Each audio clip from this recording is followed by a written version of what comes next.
With summer in full swing, I feel that familiar urge to refresh my closet, but I'm not trying to waste money on pieces that I'm going to wear once or for just one season. And that's where Quince comes in. Their clothes are timeless, feel luxurious, look elevated, and the quality is way beyond what you'd expect for the price.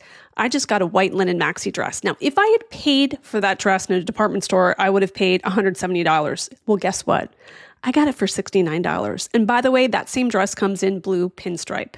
Think 100% European linen top starting at $30. Washable silk dresses and skirts and soft cotton sweaters.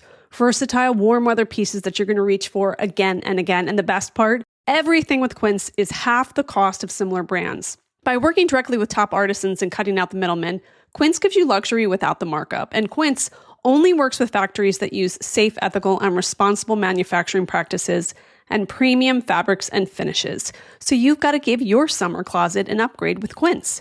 Go to quince.com/Kate Casey for free shipping on your order and 365-day returns. That's QUINCE.com/Kate Casey to get free shipping and 365-day returns. Quince.com/Kate Casey. There's some incredible TV coming out of the UK right now. Brits just do it differently. The accents, the wit, the scenery, the devastating one-liners disguised as compliments. It's all streaming on BritBox. They have the best mysteries, dramas, comedies, and seriously addicting originals like Outrageous, based on the true story of the Mitford sisters. They were kind of like the Kardashians of the 1930s, wealthy, audacious, chaotic, wildly opinionated, and always making headlines. And chances are you've never heard their story. It's stunning. It's jaw-dropping. It's very British. So check out Outrageous. It could be your next favorite. Don't miss Outrageous, streaming now only on BritBox. The amazing Kate Casey. Welcome back for another episode of Reality Life with Kate Casey. I have to tell you, this week's episodes are so good. I hope that you listened to the episode that I did on Tuesday with Krista Rosa talking about the Dallas Cowboys cheerleaders. If you go to the 47-minute mark, I promise you, you will probably have stomach pains from laughing so hard. Then I had a fantastic attorney, David Weinstein, talk about the Sean Combs trial. You know, closing arguments are already completed. We're waiting for a jury verdict this week. I will also this week have an attorney on to talk about the Brian Kohberger plea deal. By the way, I did start to watch a screener for an upcoming Amazon series out on July 11th about the Idaho 4, the students that were murdered. There's more to come on that, an interview that will be coming your way about that series. I also have an episode that will air tomorrow about the disappearance of George Smith, who was an American man who disappeared overboard the Royal Caribbean International cruise ship, MS Brilliance of the Seas, in July of 2005 under suspicious circumstances. I first became aware of the story as it was reported on Dateline NBC and 48 Hours. It is a story that has lived rent-free in my head, and I wanted to circle back and talk about it because there's another cruise ship case later this month that I will be tackling, another one of my great obsessions of my life. What's interesting is that George had just married his wife, Jennifer, 11 days earlier. So they were on their honeymoon. It was going to be a 2-week trip on a Mediterranean cruise stopping in Greece, Turkey, and Italy, among other locations. He disappears from the ship.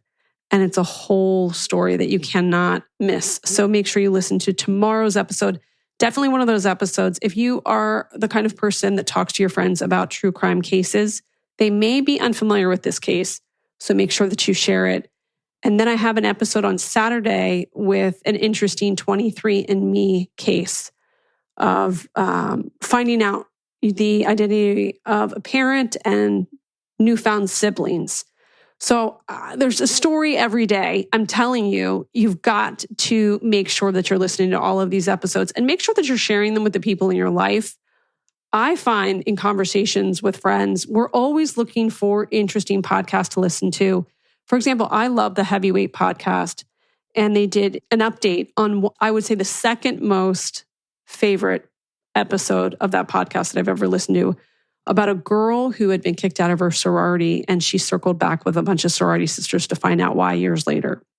So I think it's so important to share these episodes with one another because, again, conversation starters, it gives us all things to comment on and talk about. And I always feel like documentaries in particular, it makes me feel like I'm back in college for a split second, where you can deep dive a topic and then talk to other people about it. Like for me, when I talk to the director or the executive producer, it's like talking to the professor. And when I talk to you guys, you're like my classmates, and we're all getting a chance to deep dive a subject. So make sure that you're checking out those. And then make sure that you're subscribed, of course, to this podcast, to the What to Watch list.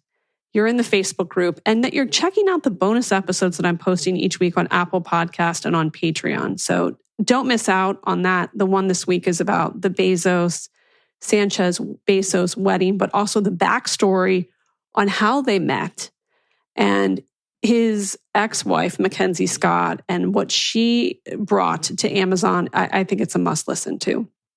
In this episode, Gibson Johns is back with me, and we're going to discuss a most interesting topic. This may be the Housewives episode that you're going to share the most with the people in your life, because we're going to break down the 8 archetypes of Real Housewives. You may have already seen my Instagram that I did over the weekend where I posted this.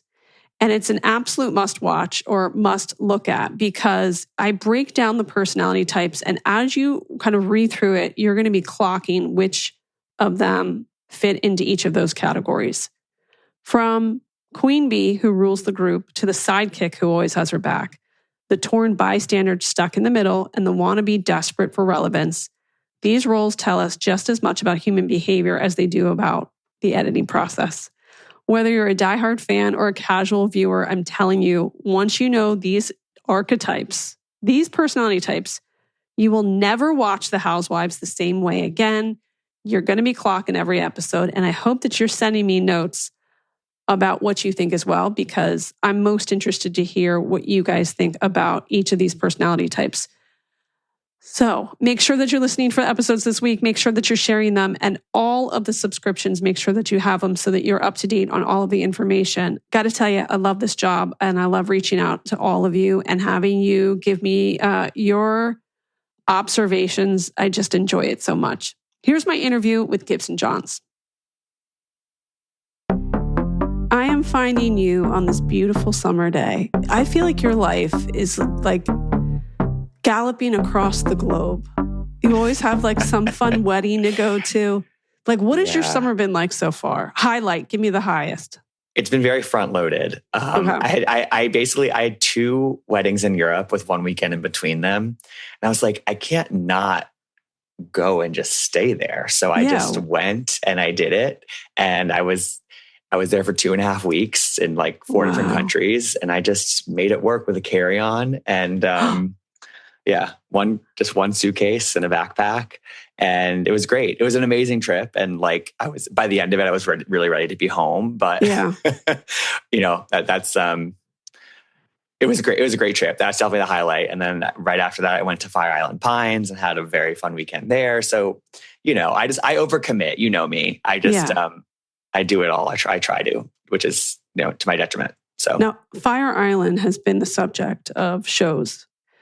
Do you feel like every time you go, you meet an infinite amount of personalities? Do you think to yourself, if cameras were covering this right now, people would lose their minds? Yeah, I always think about that, and then also tie it to like, why has there not been like a gay reality show on Bravo that's really worked, because especially considering the audience. And I just, you're out on Fire Island. It's just sort of like the real experience there for a lot of people. Not everybody. I mean, this is generalizing. It just, the cameras like wouldn't be able to document it because it's not fit for TV. I think for a lot of people. We also grew up in DC, and your family goes to Nantucket, right? Or Martha's Vineyard? Yeah. Do you think either of those cities or places deserve a show? DC, I always think about it because I rewatched Real Housewives of DC when they made it available on Peacock last spring. Yeah. And like, it was actually a pretty great season of Housewives, especially for our first season. Like, so much happened. And I think about like how it could have been different if they had stuck with that show, because now I feel like politics is so intertwined with pop culture and reality. And back then people were so much more averse to like putting their lives out there in that way. And I do think that if they had gotten to a point now where they were able, like they would have found people who were legit in DC in the politics realm to do the show. And back then they couldn't get anybody who was like super legit and connected. And I just think that like, it just would have been it would have been so different now. And I think it would have been really interesting. So yeah, I do think I think there has to be an opportunity to have a DC show that would really like feel like you were sort of inside the belly of the beast. Nantucket, I think it'd be kind of obnoxious to watch, honestly. Like I think like the people there are a rare breed. And I love it there. I don't know. I think they would try to capture like sort of the summer house vibe, right? Where it's like, where you're summering, quote unquote, in like these like exclusive areas on the East Coast. And they could maybe do that. But I think summer house, it took a while for them to sort of get to a point where that show worked. And also, I think where they landed with Summer House was not where they initially thought that show would be. I think they thought that show would be like all these rich kids, like in their 20s, like partying in the Hamptons. And yeah, it's kind of that, but it's also, I think of Summer House as being a little bit more like people who have sort of like picked like they're kind of self-made, some of these people on Summer House. You know what I mean? Like Lindsay has like made that career for herself. Kyle, kind of same thing. Well, they're like, influencers, sure. Yeah, of course. But it's just in terms of like, they don't come from like, they don't all have family money. Yeah, exactly. Yeah. Okay. So I think I think Summer House has sort of landed in a different place. Nantucket would be more like family money. Yeah, probably. Yeah, which is hard to get people to sign on for. Someone told me that the wealthy, like the really wealthy, they wait until everybody leaves and they go in September. Yeah, they go in spring. They go in the spring and then they go in the fall. Yeah, wow. that makes, yeah. And then you can just rent your house out for a shit ton of money during the summer. Smart. Yeah. When I look back at DC, because I went to college there, I loved the part of the Real Housewives at DC. And really, it wouldn't matter in any city, but like the fact that it was in my college town. The Salahis and the way that they projected this image of wealth and connection. Yeah. And when you know that it is total bullshit, I think that's one of the great stories that fires me up just in general life, is someone who is pretending that they are very wealthy and connected and it's all smoke and mirrors. Totally. I totally agree with you. And like, when you're in on it, when you know, especially when you know somebody who knows them, or it's like, and it's just like, this you're is waiting like for, you're clocking everything. It's you're waiting the house for of a cards. house of cards. Yes, it's an absolute house of cards, and they were sort of the epitome of that. Yeah, and I think what made them still watchable in some respects was just sort of like, there was like this sort of underlying humor that they were not aware of. You know what I mean? Like, they're not in on the joke. No, they're the most outside of the joke that you could possibly be. Yeah. But like, then you had Linda Erkleishan and Mary Amons off to the side, like laughing at them and calling them a goat rodeo. And it was like, that was where you felt like represented by you felt represented as an audience member by those women who were sort of the Greek chorus. And so it made it more palatable, I think, because it wasn't like everybody was going along with it. Whereas, like, for example, on Atlanta this season, Britt Eady has that same sort of like, she's pretending to be something she's totally not. I mean, in the season finale, there was that scene where they go shopping for PJ, which was such a joke. And like, but there was nobody there to really like reel it in, make it funny. You know what I mean? Yep. And so that's why for me that didn't work. But the Salahis, it worked. It worked. I mean, the fact that she pretended to be a cheerleader, even now even watching it back, having a daughter that does that. Yeah. And like the way that she just fully leaned into that lie when she couldn't even keep up with the choreography. They went to the parking lot outside the FedEx field to practice with her fellow quote unquote alumni. Oh my God. Actually, you know what's funny? There's that scene where she's getting ready for the state dinner. They crash, obviously, for people listening. She goes to the salon in Georgetown and she's like, she's getting her garment put on and she's getting her hair done and her whatever. I found out recently that my first friend in life, her little sister, who's my little sister's friend, was at the salon getting at the same time. And she was like probably 12, 11. Like so she kind of had no idea what was going on. And then it became a whole scandal. And she was like, oh my God, I was at the salon. There was all these cameras and she was like taking over the whole place. So she was there. Yeah. It's kind of that same, it's what we were talking about, sort of being connected to this world and knowing that it's just total bullshit. Total bullshit. And that personality type of just like completely leaning into the lie and being so confident in the lie. Oh my God. I'm fascinated and horrified by it. It takes chutzpah for sure. I'm like, for sure. Yeah. It could never be me. You know, I would feel too guilty after like the first lie, probably. Yeah. I know someone in my personal life and I'm just playing the long game. Like I could tell a decade ago that like the numbers are not adding up. Yeah, the math ain't mathing. And I have been waiting patiently for the rest of the world to kind of pick up on it. Has it happened? No, but I think we're getting close. I think we're getting close. Okay. And I'm waiting with bated breath. So you got to sometimes just wait the long game. Oh, totally. And there's this whole thing in New York Magazine recently about how like there are so many more people than you realize whose parents are paying for their lives and funding them, sort of supporting them in that way, and nobody talks about it. Yeah. And I think there's no shame in that, but sometimes those things don't add up, and it's just a matter of either it's the house of cards. I think this person is going to go to jail. Like I'm talking it's that level. Like one of those. But I've always said Orange County is the perfect place to commit a con because no one asks questions here. And everybody has a stupid lifestyle. They'll have a Maserati, but have an apartment. Like how does that make sense? Yeah, totally. Yeah. Totally. How long is that lease? I feel like there was something on Twitter recently, Kate, where you were like, we have to, I think it was Love Hotel where we were talking, was it Love Hotel? Where you said like, no, reminder, this guy lives in Orange County.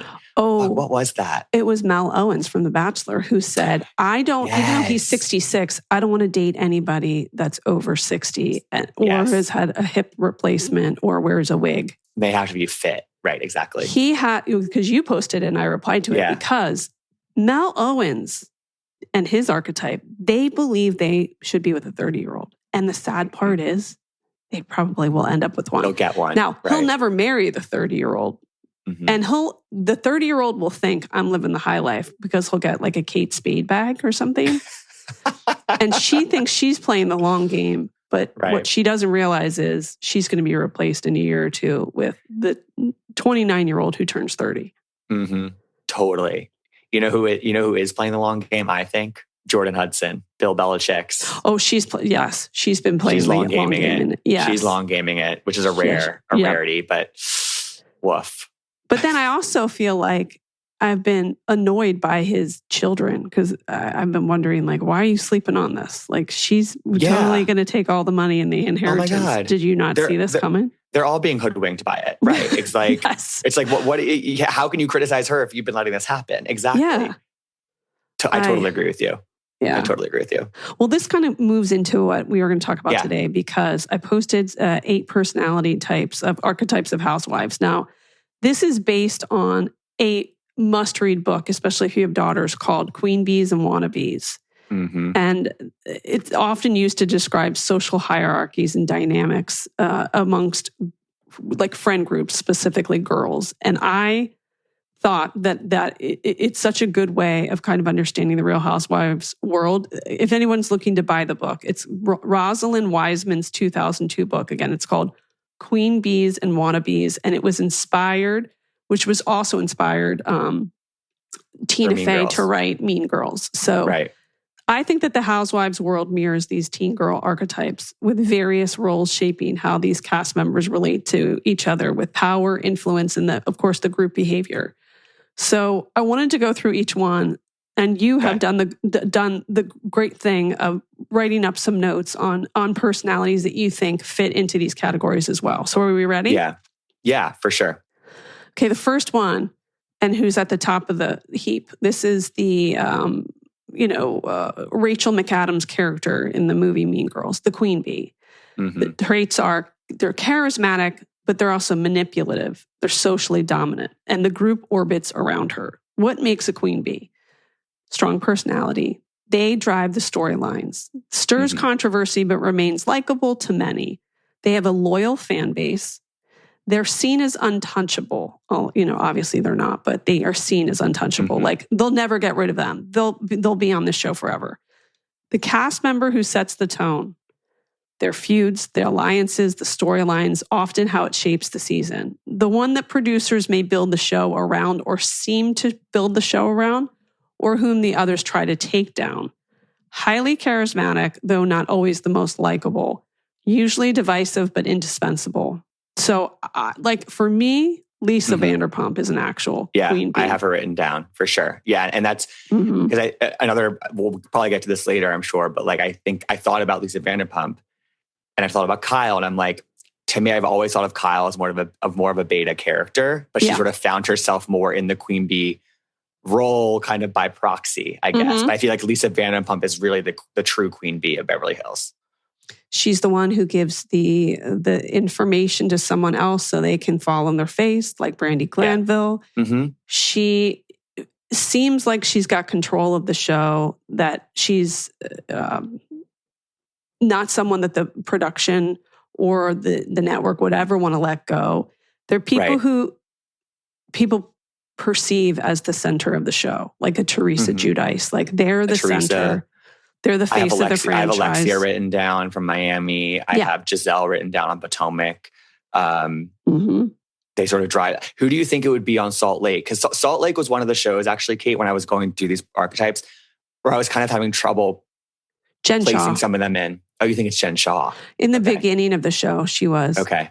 Typically, the queen bee gets the center seat at the reunion. And the tagline usually reflects something about power or legacy. So true. That's so true. The multiple cast members are always in conflict with her because she's the one that they have to beat, because they see her as preventing them to get more screen time, more money, and they have to kind of work around her. So to your point, Frankel.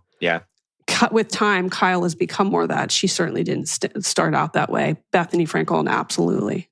Yeah, absolutely. And she was witty, and but she was also ruthless. And since she would be emotionally raw, I think people sometimes didn't realize that she had a queen bee personality, because it kind of throws you off. Even like if you were in middle school and you've got the queen bee, like once in a while, she will make it seem like she's opening up to you and being vulnerable. And you're like, oh, wait, she is a human being. But then she's ruthless in the background. Yeah. And she's one of those ones where it's like the rest of the cast could never admit that she held that role. And they could never admit that the show benefited from her being around. Yes. That was sort of objectively true. And she knew that. And then they become so emboldened by their power, they will tell you, I'm the center of the show. Like, you can't get rid of me. And I think that's like a Teresa. But Bethany has been, at points, has said, I was offered more money than everybody, like alluding to like a production credit. Right. So they're powerful.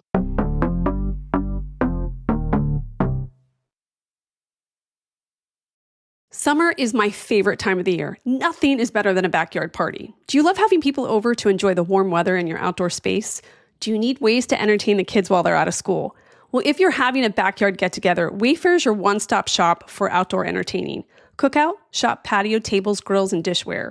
Pool party, kick back with lounge chairs, day beds, and umbrellas. Game night, Wayfair's got cornhole, croquet, and string lights to set the scene. And with fast and easy shipping, it's never been easier to get ready to party. So however you kick back, you can go to Wayfair for effortless entertaining and game-filled gatherings. I live in a neighborhood with houses that look like Cape Cod, which is where I spent time as a child. It's one of my favorite places in the world. And with Wayfair, I can decorate my entire house and my backyard with the most beautiful white furniture that takes me back to Chatham. There's something for every style and every home, no matter your space or budget. And the best part, free and easy delivery, even on the big stuff. I can't even tell you, I feel like I ordered it and came right away. Shop outdoor furniture, grills, lawn games, and way more for way less. Head to wayfair.com right now to explore a huge outdoor selection. That's WAYFAIR.com. Wayfair, every style, every home. This show is sponsored by Liquid IV. No matter how hot your summer gets, Liquid IV can help keep you hydrated for the adventures ahead. This summer, I'm traveling with my son Jack for lacrosse tournaments. hot, blazing sunny afternoons. There is nothing that tastes as good and keeps you as hydrated as Liquid IV. I just tear, pour, and enjoy. And I'm calling out to all of you parents who will also be watching your athletes this summer. This is a game changer. The sugar-free options include white peach, lemon lime, rainbow sherbet, and the new Arctic raspberry. But they've also got cotton candy or popsicle firecracker. Just 1 stick and 16 ounces of water hydrates better than water alone. 3 times the electrolytes of the leading sports drink. 8 essential vitamins and nutrients, and always non-GMO, vegan, gluten-free, dairy-free, and soy-free. Squeeze the most out of your summer with Liquid IV. Tear, pour, live more. Go to liquidiv.com and get 20% off your first order with code KateCasey at checkout. That's 20% off your first order with code KateCasey at liquidiv.com. I have a question for you. Can there be 2 queen bees at once? Oh, sure. Because it's really just a personality type. Can Karen and Giselle both be queen bees? Dueling for Dueling. it. Okay. Mm-hmm. Absolutely. Like maybe a Kenya and Nene situation. But I guess Kenya sort of came into that.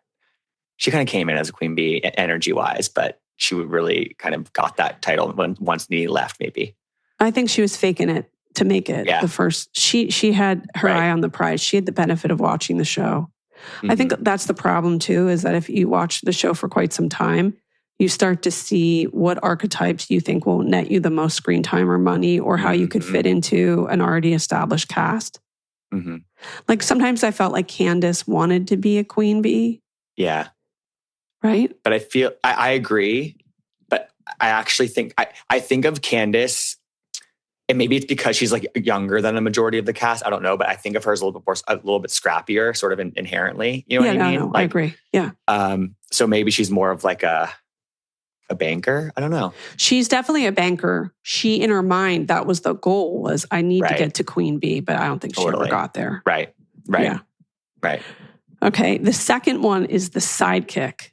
The traits are loyal to the queen bee, often echoes her opinions and supports her attacks. Gains status by proximity. Sidekick is one of the most underrated but essential roles in Real Housewives, because every queen bee needs one, and it can shift season to season, by the way. They're not there just for support, but as a reflection of the queen bee's power. The sidekick helps amplify all of the drama, defends the crown, and often has their own rise or fall when the queen bee influence shifts. So again, they're publicly defending the queen bee, even when it's against their own interests. They repeat and reinforce the queen bee's opinions and arguments. They jump in when the queen bee is being attacked, often delivering the zingers or going low. They struggle to stand on their own when not in an alliance with the power player, and sometimes tries to break free, leading to a fallout or a redemption. So this is what the sidekick does for the show.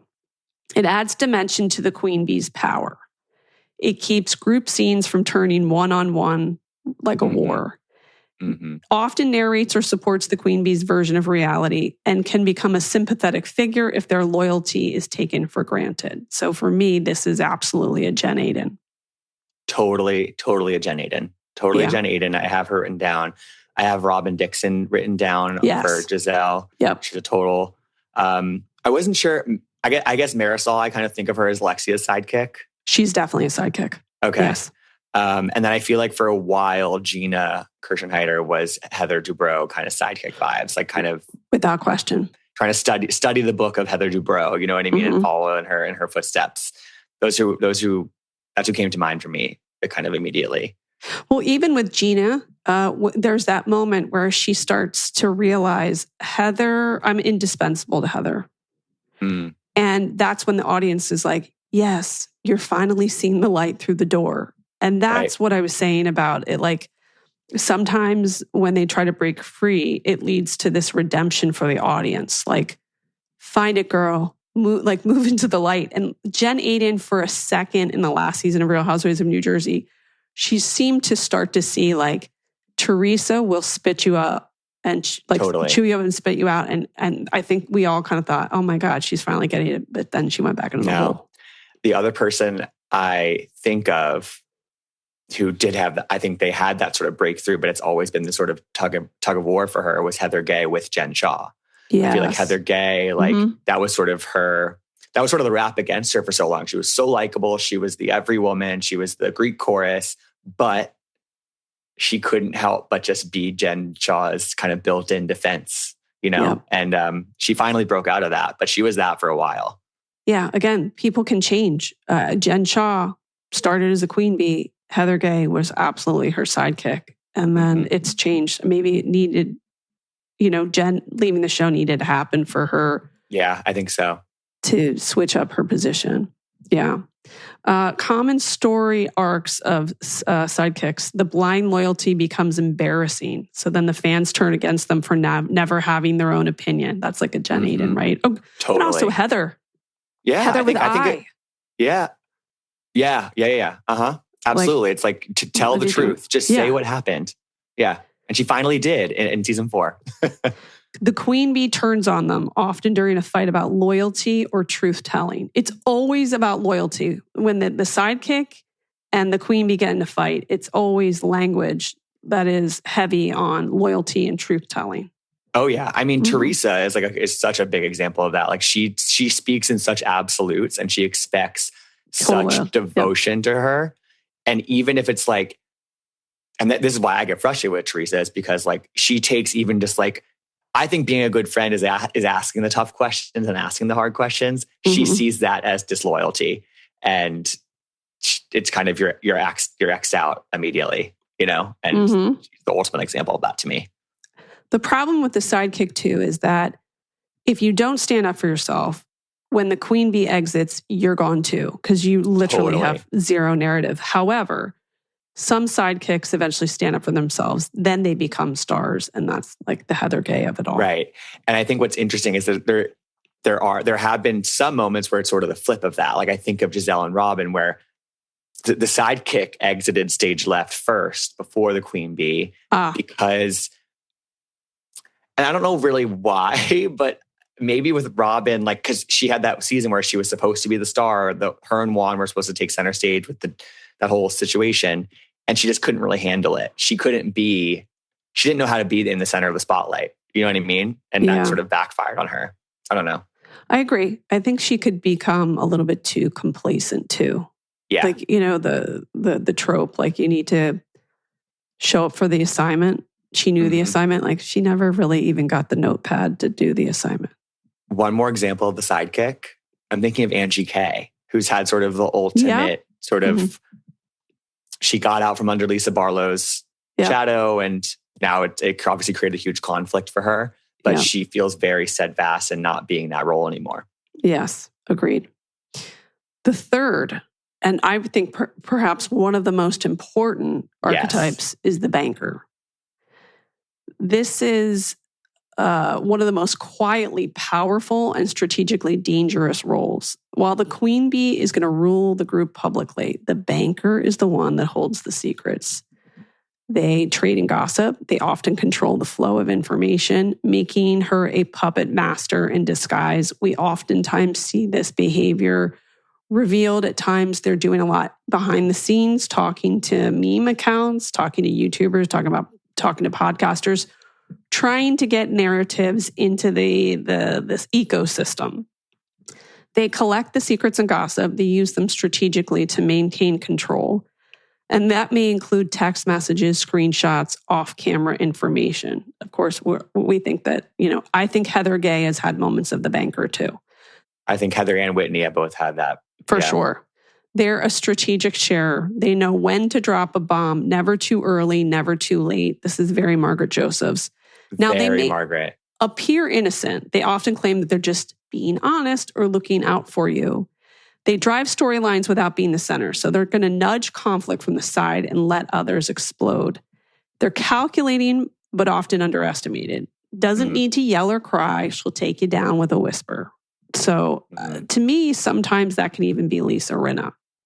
Yeah, I think so too. I think she's a loud banker, but she does carry that flow of information. That was the purpose she served for so long.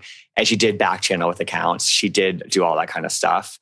I think of Phaedra a little bit too. I think Phaedra's kind of, she drops the bombs. Is this, because Sheree was also always called the bone collector. Is this similar? That's a banker. Okay. Yeah. Yep. I feel like Sheree had those moments too, but I think the difference with Sheree to me is that Sheree, it wasn't always on her own accord. I think she was kind of played sometimes. Like she was sort of, she wasn't always driving the ship, driving the bank truck, I agree. You know who is an underestimated banker? Who? Is Kim Richards. Ooh, good one. We don't want to talk about the husband. That's a banker about what you behavior. don't want out there. Yeah, totally.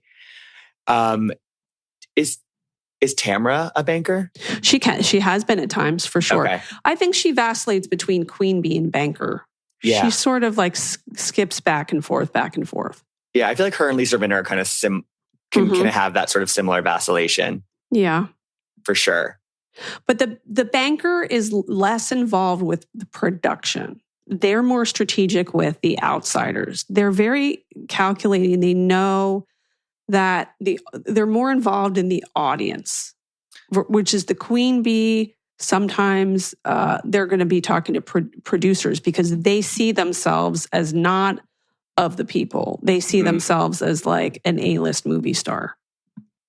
Because I was going to say, I was trying to think of OG Roni, who the banker was. And I was like, Ramona did carry information, but she sees herself as a queen bee. She does not see herself as the people. Yes. But I feel like she did kind of, she could carry some information sometimes. I think Sonia Morgan, but she couches, like she like packages it in like a ditzy way. Humor, right. I'm just being honest. I'm just looking out for you. Right.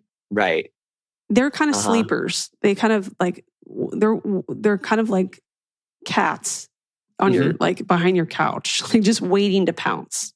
Right.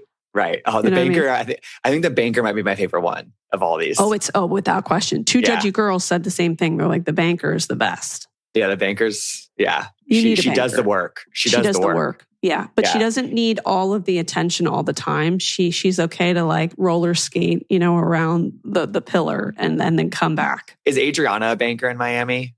Oh, for sure. Yeah, she's a good banker. Like when she's like, oh, well, Alexia and Todd, like, of course it's all been bullshit. Where have you guys been sleeping? Yeah. Yeah, she's a good one. This season, I've seen banker behavior from Larsa. Definitely. Larsa can definitely be that banker. Yeah, the takedown of what is his name? Jody. Yeah, the takedown of Jody and like, oh, by the way, look at his eyeballs and like you're only friends with Marcus because you clearly want to get some stuff from him, if you know what I mean. Mm-hmm. Banker behavior. Yeah. Sometimes I think Larsa is too. I wouldn't say she's lazy, but I'd say she perceives herself as even higher than a queen bee. Yeah. I think she's still living in like, I'm Scottie Pippen's wife, Kardashian. Oh, okay. Like, if you want to be queen bee of the show, fine. But like, I'm bigger, better, badder than all of you. Larsa's like such a one-of-one person. Yes. That's why I find her so fascinating. Like she's she operates in such a different way from anybody, honestly. But she's necessary. So. Without question. Well, the fourth one is the wannabe. That's one of the most recognizable and obviously this is the most tragic of the archetypes of the Real Housewives. Yeah. She's the woman who wants badly to belong, usually to the dominant clique or to be accepted by the queen bee, but never makes it. We've known every girl in high school that's been like this. Whether it's due to insecurity, social awkwardness, or trying too hard, the wannabe is often caught between cringe and sympathy. Again, obsessed with being part of the it group, often the queen bee circle, overcompensates with fashion, gossip, or dramatics to get attention or acceptance. Reads the room, makes awkward moves, or inserts herself into alliances. Switches sides or opinions based on who is in power. Becomes an easy target for shady confessionals or exclusion. Short tenure or redemption arc, often a one-season wonder, or rebrands herself after hitting bottom. Some of these behaviors that you're going to recognize: overdressed or trying too hard at group events, name dropping or bringing up status or wealth, over explaining their backstory or their need for acceptance, jumping into drama that has absolutely nothing to do with them, like a why don't you like me sort of energy. Now, this is why we love them. We need a wannabe because they reflect real human vulnerability. You kind of that fear of not being accepted, we can all kind of feel that. So you're like cringing for them, but you're a little bit empathetic to them. Yes. But on Housewives, that vulnerability is often exploited or mocked amongst the other women. And they're often a fan punching bag because unless they evolve into something more, they become a joke. So like if you're a one-hit wonder, you're the punching bag. If you can like spend your time, do your work, and then kind of gain some confidence, then we have some excitement for you. So I would say like Kelly Ben-Simone was definitely interesting, like one of the wannabes. Teddy Mellencamp has been seen as like a wannabe. I think Sutton Stracke is kind of that, but she's kind of also a victim. But honestly, the person that came to mind most when you were talking about those traits was Jessel on Roni. Yes. Like, and because I mean, overdressing. Overdressing. She was the punching bag of the group her first season. She over-explains her backstory because did she move to New York? Did she move to New York for the show? Yada, yada, yada. Like there are a lot of those traits are in Jessel, but we sympathize with her and we sort of rally around her in certain ways because we see ourselves in her. I don't know. But I think she was the one that was like, whoa, this is Jessel. You're talking. Well, also Kelly Ben-Simone, she comes on the show and has to brag about all the connections that she has, that she was married to this like she oversold herself. Totally. And then never really got the chance to have a redemption because... Is Gina a wannabe? I don't think so. Okay. No, because I don't see her like... I think she's more of like a sidekick. Got it. But like...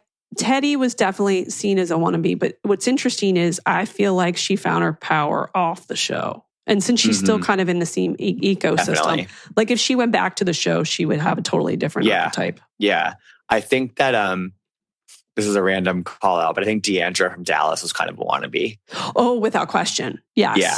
All the she clothes, wanted to be in the in crowd so bad, talking about how connected she was, and I worked in politics and yes. Yeah. It's but you know, again, with all these archetypes, they have the opportunity to kind of switch things up and then they can move into a different category. Absolutely. But Sutton Stracke's interesting because she, on the front end of it, you know, with the clothes and the lifestyle, and then I feel like she did kind of find her voice at some point. So she's kind of moving out of that. Yeah, I agree. But I think that's sort of how she came in to me. You know, she was the Southern belle with a lot of money, but didn't really know what to do with it. Like, why don't you accept me for this? You know?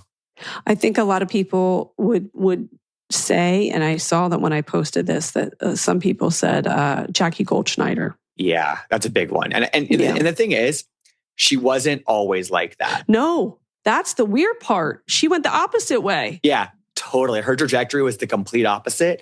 And it had everything to do with her employment, I think, on the show, like and contract stuff. So it's interesting that she's kind of the rare downward slope to wannabe versus upward away from it, you know? Yeah. Well, like also mirroring language, like of the alliance that you want to have. Yeah. And just, it comes across as a little bit desperate where you're like, you are not a version of the person that you once were. No. Total 180.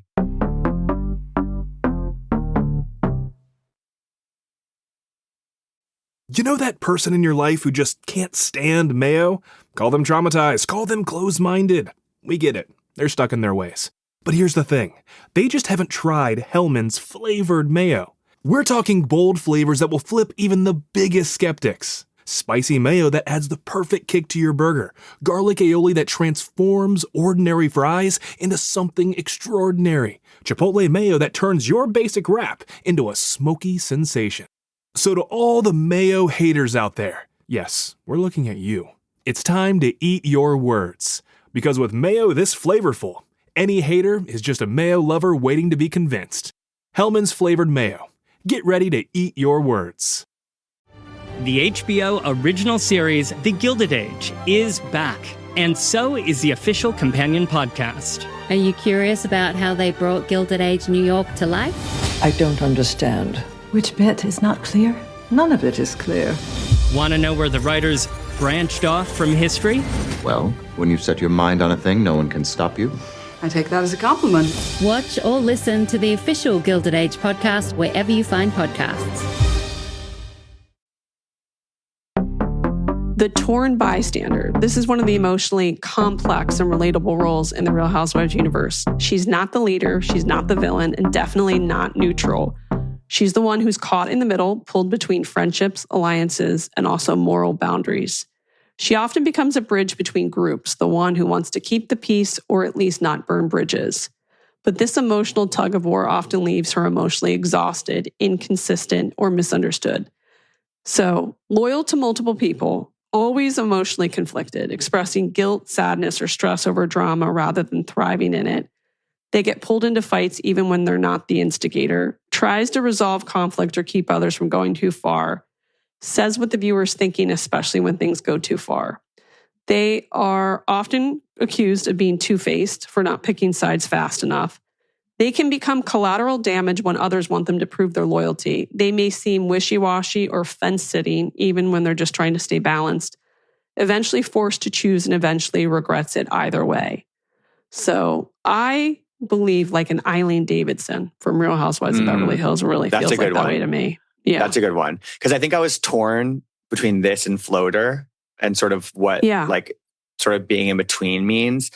But I think I saved I saved some names for Floater who felt more of that ilk. So this one was tough for me. I wasn't really sure.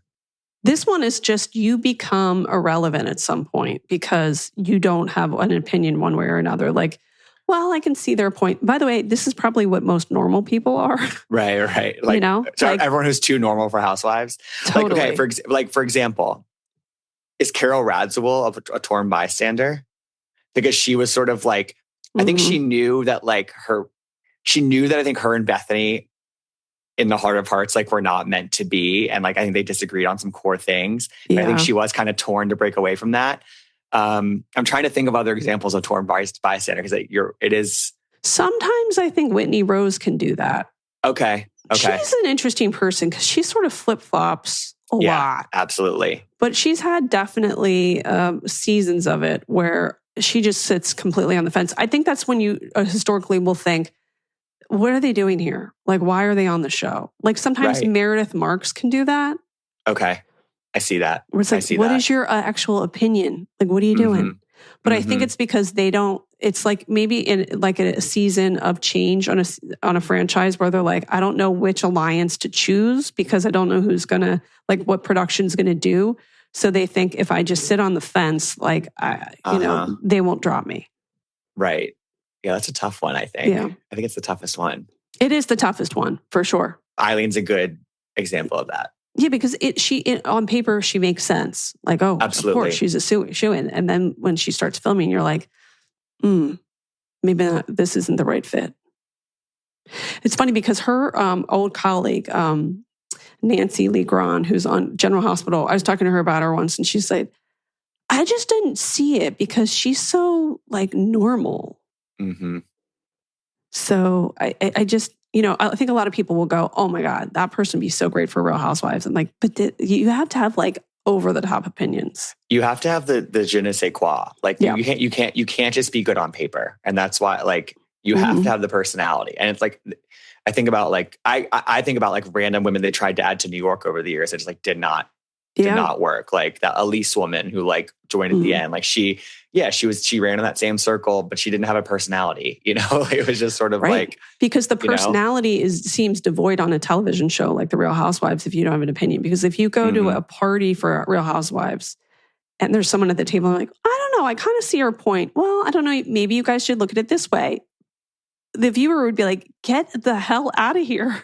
Right. Totally. Like, that's not what this show is. What are you doing? Like, you've got to have very bold opinions and live out loud. I feel like Stephanie Hallman was kind of that way where like she could definitely be that. Like, because I think that she was in the in crowd. Like she was like one of the OGs and really beloved. But I think she also was torn like morally sometimes. Yeah. Like I think that I think about the Tiffany season, like she wasn't great to Tiffany, but she also wasn't like outwardly bad to her. She doesn't really stick up for her because she didn't know how to do that. You know what I mean? And she kind of just like, and I feel like she sort of just fell into the middle there. Yeah. She just came to mind for me. I felt like she was protecting Brandy so much so that like you have a lot of those like feelings of sadness or stress over drama was totally Stephanie Holman. I think she said at the end of it, like, I realized it wasn't helping my anxiety. She seemed anxiety ridden the last show of 100% season of that show. Yeah. 100%. I totally agree. The Target. This is one of the most compelling and sympathetic roles in Real Housewives, and also one of the most brutal to experience because she's the woman who becomes the focus of conflict, often through no fault of her own, though sometimes because of her personality choices. Whether it's being iced out, ganged up on, or constantly questioned, the target is made to defend herself over and over again, and often without a fair shot. So the core traits, they are frequently attacked by multiple castmates, often in a group setting. They put on the defensive. They must justify their actions, friendships, or even their identity. They are excluded from group events, conversations, or alliances. They can be polarizing or misunderstood. The audience is often divided. Like, is this person a villain or a victim? Emotionally reactive or shut down. They either lash out, they cry, or become detached. They are frequently ostracized. And she becomes a target because they sometimes threaten the queen bee or the status quo. They refuse to fall in line or play the game. They're too quirky, strong-willed, or different. They reveal truths that others want hidden, or they're used as a scapegoat when the group needs a common enemy. And for me, I think that's Denise Richards. That's a good one. That's a good one. I was thinking of Bronwyn, too, on Salt Lake City, who I think she's kind of becoming that. And I think she's going to be maybe that even more so next season. There's like a lot of smoke around her. Yeah, because you're like, is this person a villain or a victim? Right. I thought about Monique Samuels, but I don't know if she fits firmly in this category. Yeah. But I think Denise and Bronwyn are two good examples of this. Yeah, and I think Sutton has elements of this too, but not fully. Yeah, but again, they're often the fan favorite. So I think when they film the show, I think the cast is like, oh my God, the audience is going to be like, get rid of this loser. And then they're shocked and surprised when the fans are outraged. Like, you all went after that person. And for what reason? There's so much empathy they have if they feel like somebody is just eviscerated every single episode. Shannon. Season. Shannon, absolutely. Sometimes Kim Richards too. Like, like, why are you going after them? Yeah. And like, it's not a fair fight. And then it flips. Yeah. It's like, yeah, you're right. Then I always think about it. Like when it's everybody against one person, I am like conditioned as a human being to just like tend to want to side with that one person, just like inherently. You're the underdog. Well, also refusing to fall into line. Denise is going, bravo, bravo, bravo. And they're like, they were enraged by that. Like, that's not what we do on this show. And or the Denise would like apparently say, you know, I don't want to film the show, and then the others would be enraged because it was like, no, we all have to clock in. Like, you don't get time off. The other person who I think of actually now that we're talking about this, and I think you have to take her experience on the show in a bottle and ignore everything else that's happened since, is Leah McSweeney on Roni. When she joined, it was sort of like, do we hate her or do we love her? And they're all kind of against her. They're not really giving her a fair shot. But like, there are elements about her that I do really like as a person. But like, she's ruffling feathers. I think of her too, honestly. Also, she was quirky too. You know, she's like a single mom. She's got this streetwear line. She's like, she definitely didn't fall in line. Getting naked in the pool. Tiki torches. Yeah. Yeah, because like, think of it like somebody at your high school, like in the popular group, there's always like one quirky girl who's probably going to have a career as a copywriter or something, but she doesn't fall in line and wear the same outfits. And, you know, she's a little bit off kilter, but there's enough of a reason to keep her around. But she's also the one that everyone talks shit about on the text chain. Yeah, totally. Like it felt like watching that season that she was being hazed. You know, but she somehow made it through the hazing, and she got her sorority jacket or whatever the fuck you get. And like that, she somehow got it, you know, and that's how it sort of felt, I think, after that first season that she had. Yeah. I mean, by the way, as I'm going through this, are you like, okay, that was me in high school a little bit? Bits and pieces everywhere. I guess. Like there's definitely a part of me that like I was different. I was like reading Newsweek and I was talking a lot about like running for office and wanting to start companies and stuff. And I had a very sophisticated, older, sarcastic personality and sense of humor. And I think like Mindy Jackson, who was the tyrant, she was like, why aren't you wearing these clothes and doing this? And it's, if you're different, it's kind of hard. But girls that are listening to this, strong personalities win out. So you're fine. You're fine. Period. Okay. The last two. The messenger. Yeah. Messenger is crucial, often subtle on Real Housewives. This is the person who carries and delivers the gossip, the warnings, or updates between cast members. So unlike the banker who strategically controls the information, the messenger often serves as the middleman. They're sometimes unwittingly stirring drama simply by sharing what she's heard. Key traits: pass along the gossip, the rumors, private conversations to others. They may claim, listen, I'm just telling you this so you know, to appear innocent. They share info that lights the fuse for conflicts or confrontations. The others question their motives or accuracy. They use this as a way to bond or gain favor in the group. Now, how does this messenger differ from the other roles? Versus the banker. The banker holds and controls the information with strategy. The messenger just spreads it. How are they different from the sidekick? The sidekick supports the queen bee. The messenger may relay info to anyone, not just one person. How are they different from the floater? The messenger isn't neutral. They actively move info around, sometimes fueling drama. So they're going to deliver the info under the guise of helping, like I just thought you should know. So for me, this is very much Candy Burris. I didn't think of Candy. That's good. Yeah. They're like, there's not really loyalty to anybody. They'll just kind of spread it around. Right. I mean, she's classic for like, listen, I'm telling you, I don't know. This is what you need to know. Mm-hmm. Yeah. That is a good one. Yeah. Did you have anybody for this one? It's hard because it sounds so much like the banker. So it's like going to be one of those things where like later, like today, you're going to go, ooh. Yeah, totally. Yeah. Like I was thinking, because I feel like some of the bankers we mentioned they're very much in control, like you said, of the information. They know what they're doing. Whereas like when we mentioned Sheree, I was like, there's a distinction there because I feel like Sheree gets sort of used as the messenger, but I don't know if that makes her one or the other. Because I do feel like Candy is very much in control of her actions and where she spreads things, but it's just a little bit less strategic. Yeah. Who's like that? I mean, like, is somebody who has like word vomit, honestly? Or is it just... also sometimes I think it's Sonia does that too. Because she doesn't, it's not for just the queen bee. It's not like she spreads it around and she just, the way that she's sort of like, well, it just kind of drops it. But the reason more so Sonia than others, than the banker, is that she does it sometimes because she wants to gain favor, and she would do that to Bethany. I feel like Barlow sometimes does that. She spreads, she drops information a lot, and just kind of like whenever she sort of feels like it. And I don't know if Lisa has like some big strategy behind how she operates necessarily. Yeah.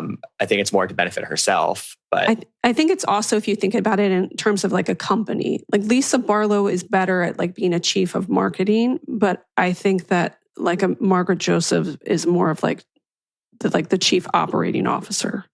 Right. Very right. It's sort of the... Yeah. Is there somebody like on Beverly Hills? Let's see. Garcelle. Yeah, Garcelle sometimes will. Yeah, because she doesn't give information to just, like a Kyle. She spreads it around. Mm-hmm. Although she could be perceived as a banker because her delivery is far different than everybody else. She kind of sits in the background. So I think maybe she vacillates between sometimes the banker and sometimes the messenger. You know who else sometimes I feel like does carry information a lot, and I don't know if this makes them a banker or a messenger. I feel like Emily Simpson knows a lot and puts it out there, and I don't know what I don't know if you have an opinion on where she would fall, but I feel like she does kind of play that role. Sometimes it doesn't seem like it has strategy, but she's definitely a keeper of the secrets. For sure. Yeah. And she doesn't always have blind loyalty to Queen Bees. No, I do think she has some of the she can't have wannabe energy, but she's not a punching bag, so she's not in that category. But I do think she wants to be sort of accepted by like I don't know. She likes right now currently that she's like aligned with the in crowd. I think she likes that. I'm going to tell you another difference. Someone like Margaret, who's a banker, when they share that information, it's because she's like, you've pushed me to the edge, and now you're getting a piece of the retaliation factor. Mm-hmm. But Emily is more of this because sometimes she does that to light the fuse for the conflicts or confrontations. Right. And I also feel like maybe a difference with the banker and the messenger is like the banker, it's deeper. They have the vault. Oh, they have the vault. You know what I mean? They have the vault. And so that could sit there. That could sit there for 5 seasons. They want to gut you. They want you dead on. Whereas like a arrival. messenger, I feel like the messenger role is almost more, it's more in the short term. It's more in like the, like I got told this yesterday at lunch and I'm telling you this at dinner tomorrow. You know what I mean? Like that sort of, it's within a season almost. Whereas where I think the banker can hold on to things. They can lock it away. Sniper. And they bring it out at really strategic moments like that. Yeah, totally. Whereas I think that the messenger sometimes just gets joy seeing the chaos. Totally. Yes. Well, the last one is, I think, probably what I was in high school. The floater. They don't pick sides. They adapt to the room. They're often manipulative or self-preserving. So they can come across as sweet and chaotic.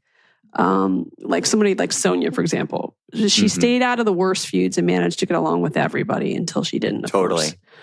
Garcelle, a floater. She kind of positions herself above the fray. Like she chooses when to engage. Most of the time, I think she's like a floater. Dolores. Yeah, Dolores is a floater. That's who I thought of. Which I get enraged by because sometimes she's got blind loyalty to Queen Bee, but then sometimes you see her go over to Margaret's side. She gets away with it. Yeah, totally. And I also thought of Cynthia, kind of. I think that And I think that Cynthia can be sort of a messenger too, but I think that ultimately she's a floater who's like well liked by everybody, and that she can really tap in when she wants to, but she doesn't have to very often. They're definitely someone who's hard to pin down in alliances, and they always claim to be above the drama while still feeding into it. They typically use diplomacy as a strategy, and then they avoid being the main target. But of course, they might slip up. Yeah, for sure. What of those archetypes were you in high school? Queen Bee. Well, it was complicated. No, it was a little bit more complicated because I went to an all boys school, but most of my that's interesting. Yeah, okay. But most of my good friends were girls, and we had the sister school was sort of like across the way. So we were sort of, it was this weird setup where like some things were together in co-ed, some things weren't, and like so like I had a lot of friends, and I think I was well liked in high school, but like in the boys side of things, like I definitely wasn't driving the ship. So I was probably more of like a floater type person. I had banker qualities too, though, I think. People told me things. I'm sure. But this is an interesting question. Do you think that these archetypes play well into male friendships? I think probably more than people might realize. You know what I mean? Okay. You know? Because I think, I mean, I went in the all-boys school that I went to, like, it wasn't as, I mean, like, the girls' school was actually part of the Queen Bees and Wannabes research that woman did on her book. Which school was that? It was called National Cathedral School. And it was like, beautiful. They did the trust fall and stuff. It was before my time. It was a couple years before, but that's where the Gore sisters went, right? Yes. And I think that I think Al Gore's son might have gotten kicked out of my school. He went to St. Albans. Yeah, that's where I went.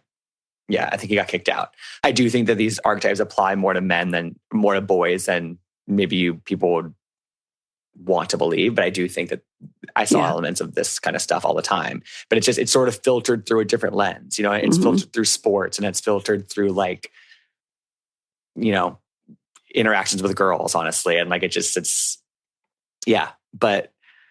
was an interesting setup in high school for me.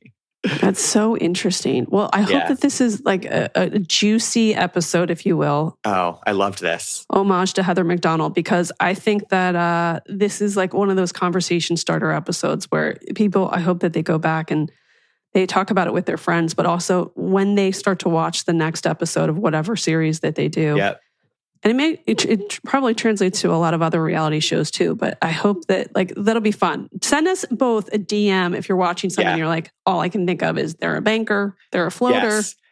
Especially if there's somebody that we did not name today. Like I think we touched on most franchises, I feel like, even ones that don't even exist anymore. But I feel like we probably forgot some names. And so let us know, because I know that we have some blind spots here. Michaela Salahi wannabe. The ultimate wannabe. The ultimate wannabe. Tell everybody where they can listen to your podcast and follow you. Yes, Gabbing with Gib, wherever you listen to this great podcast, every Tuesday and Friday.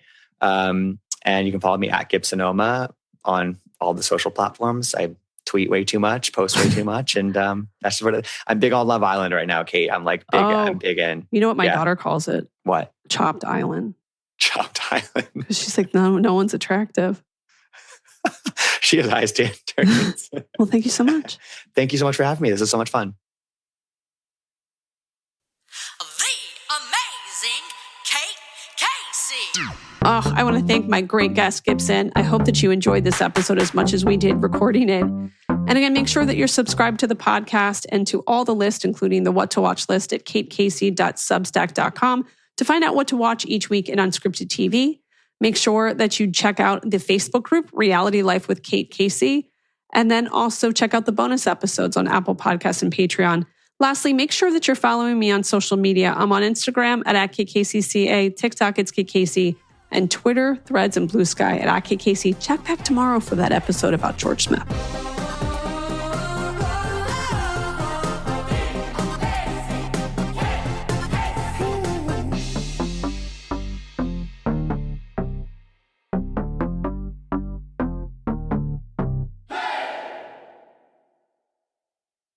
Hey, I'm Cassie DePeckle, the host of Wondery's podcast, Against the Odds. In each episode, we share thrilling true stories of survival, putting you in the shoes of the people who live to tell the tale. In our next season, it's August 3rd, 1991. A Greek cruise ship, the Oceanos, sets sail into a brutal storm off South Africa's wild coast. Soon after, disaster strikes. A breach in the hull knocks out power and floods the ship. But instead of helping, the senior officers abandon their posts. With no leadership, the entertainers must step up and lead a desperate evacuation to save hundreds of lives before the ship sinks beneath the sea. Follow Against the Odds on the Wondery app or wherever you get your podcasts. Binge the entire season ad-free right now only on Wondery Plus. Start your free trial in the Wondery app, Apple Podcasts, or Spotify today.